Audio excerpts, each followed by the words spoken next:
Welcome to the flowerschool.com video library. I'm Leanne Kessler, Director of the Floral Design Institute, and today I'm here to share with you a classic elevated centerpiece, perfect for the wedding season. So let's get started. Choosing flowers to coordinate with the Pantone colors is easy. The hydrangea, perfect for serenity. The carnations, fabulous for the rose quartz. The two together, a little bit harsh. So then you want to gather materials in a little more neutral palette. Maybe some blushed ranunculus, oh so fabulous. Some ivory spray roses. And then the dendrobium orchids. The white was too harsh, so I airbrushed them lightly. Yes, I tinted them blue, so that they just give you a soft contrast to coordinate it all together. Then when choosing the foliages, that's equally as important. You want to pick blue-based foliage and dark greens. They look best with the colors. So the eucalyptus in that gray-blue color, grand. Large leaves in the deep, deep green.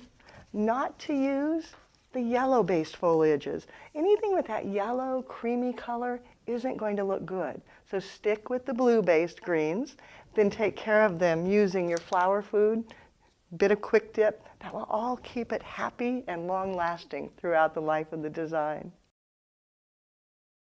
When determining how best to elevate flowers, you've got to look at the mouth of the vase and then know your mechanical options. Is it a bridal bouquet holder? Is it a tray? Is it an orb? Or in this case, the grande igloo fits perfectly. Just push the tabs down and it nestles in, locks into place. But to ensure that it doesn't come loose, a U-glue dash right on the lip in 3 spots. So creating a triangle of connection, and pull those off.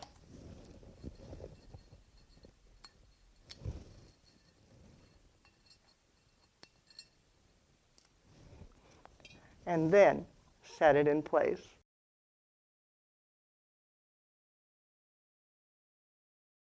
Covering your mechanics is easy. If you start with large leaves like the aspidistra, give it a cut and then just insert it into the foam and then wrap it around.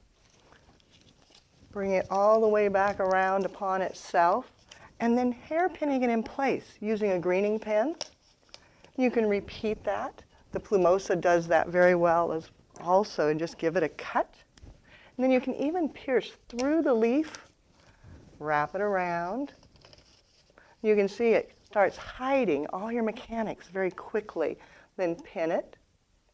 I also like to use hydrangea to hide things, and it will hold this down, keeping it right where I want it. Just give it a cut. And then with the hydrangea, I use alum. Alum is another chemical that works really well. Just dip it, then hold your foliage where you want, and anchor it in place with the hydrangea. Now, alum, you can get it at your grocery store. It's a pickling spice, so you'll find this on the spice cabinets. And then just dip your blooms.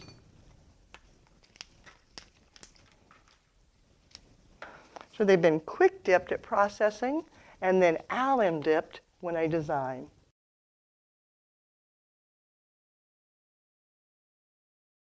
To create weight, a visual anchor to start establishing the focal area, monstera leaves can tuck in. Goes right through the aspidistra leaf into the foam. Maybe a second one.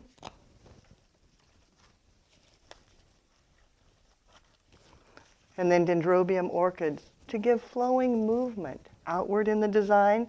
And yes, they've been airbrushed, giving me that soft blue. Not heavily tinted, just very light. And then going back with additional greens, some Italian ruscus to give movement to the side. And maybe even a little more plumosa for soft texture to balance out underneath the dendrobium.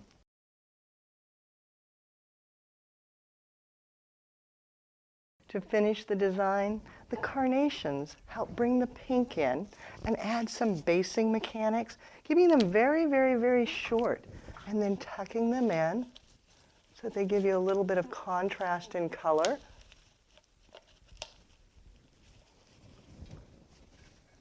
Bringing them up into the center. Again, very tiny, and all the way around to the back so that it keeps the color going through. Then the delicate blooms, letting them dance over the top of the others, just kind of nestling them in between the stems, nice and delicate. Even going back, adding the buds. A little bit shorter to draw your eye in, more buds. And then additional ranunculus and carnations. And then also a little more foliage, some grasses to give you soft flowing movement. Just taking them and tucking them in.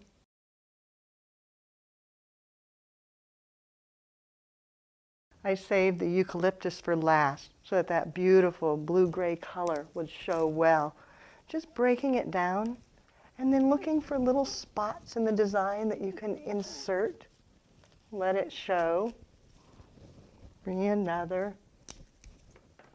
Maybe even tucking it in between the florets of the hydrangea to break up some of that blue. And then bringing some around to the back, carrying the color all the way through. Then once that's all done and the design is ready, you want to spray it down with Crowning Glory. Totally saturate, locking the moisture in to ensure your flowers last as long as possible. Classic Beauty, using the Pantone colors of the year, Serenity and Rose Quartz. For more creative inspiration and ideas using those colors, check out our website, flowerschool.com. If you've got questions, feel free to reach us through there or by telephone at 503-223-8089. And now that I've shared inspiration with the colors, I ask you to share inspiration with what you create.